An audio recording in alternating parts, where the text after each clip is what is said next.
Bonjour à tous et bienvenue pour cette nouvelle émission des couleurs de la Bible. Qui est comme Dieu ? Interroge le prénom hébreu de Michel, comme un défi à ceux qui douteraient de la puissance divine. Et en effet, l'archange est le plus souvent représenté sous la forme d'un guerrier ailé, terrassant un démon ou un dragon. Rien d'étonnant, le texte de l'Apocalypse le montre à la tête des armées célestes, chassant les anges rebelles du ciel, et le dragon a 7 têtes pour sauver la femme, en laquelle on a pu voir la Vierge et l'Église. Notre premier peintre est fidèle aux Écritures, car son archange Michel combat effectivement un dragon avec 7 têtes, dont certaines sont déjà en train de tomber. Ce tableau, peint en Italie à la toute fin du Moyen-Âge, étonne par son raffinement.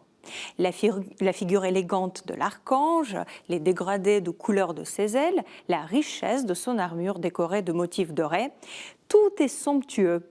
Même le dragon dessine avec sa queue une précieuse arabesque.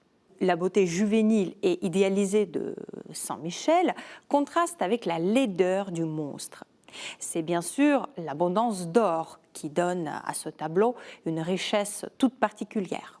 Mais l'or n'est pas que décoratif. Il symbolise le monde céleste et la lumière divine.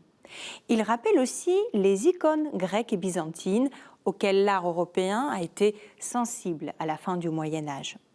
Le culte de Saint Michel est venu avec elle en Europe, les Carolingiens choisissant là leurs défenseurs comme les empereurs de Byzance avant eux. Le mont Saint-Michel en devient un des lieux clés.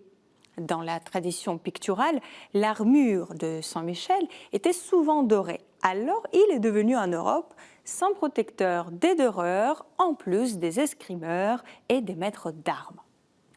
Dans le tableau du peintre italien Luca Signorelli, Saint Michel apparaît à gauche. Au centre de la toile, le peintre représente l'Assomption de la Vierge, qui monte vers le ciel dans un halo de lumière. L'archange transperce Satan et sa présence proche de la Vierge rappelle la vision de la femme de l'Apocalypse menacée par le dragon.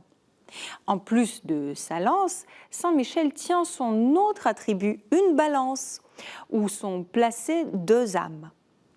Parce qu'il défend contre le mal, Saint Michel fut vite réputé comme le plus grand des anges gardiens, mais aussi comme protecteur de l'âme des défunts, qui le guide vers le paradis. Cette fonction de conducteur d'âme est appelée par un terme grec psychopompe, de psyché âme, et pompos, guide, messager. Chez les Grecs anciens, cette fonction de guide échouait à Hermès, le fameux messager des dieux. Dans ce tableau, la cuirasse de l'archange Michel est décorée d'un caducée, c'est-à-dire d'une baguette ailée, symbole du dieu Hermès. C'est ainsi que les traditions antiques chrétiennes pouvaient coexister dans les tableaux de la Renaissance. Le Saint Michel d'un autre grand maître de cette époque, peintre florentin Filippo Lippi, est aussi un bel exemple de l'héritage antique. L'archange est vêtu d'une armure parée de perles, avec un casque et un manteau pourpre. Cette couleur royale, souvent réservée au Christ, signifie l'importance du rôle que joue l'archange au jugement dernier près de Jésus. Dans un espace voulu tridimensionnel, suggéré par la mise en perspective d'un mur, au fond, la silhouette de Michel est lourde, tridimensionnelle, telle une sculpture. Son profil pur et idéalisé ressemble à une sculpture ou à une camée antique, les deux étant source d'inspiration pour les peintres de la Renaissance. Au XVIIe siècle, sous l'influence de la contre-réforme catholique, le culte de Saint Michel connaît un nouvel essor. De cette période date le tableau d'Ignacio de Ries, peintre espagnol. Le guerrier de Dieu, avec son épée flamboyante et un rameau de palmier, symbole de victoire sur la mort, triomphe sur Satan. Ange déchu, peint avec beaucoup de naturalisme.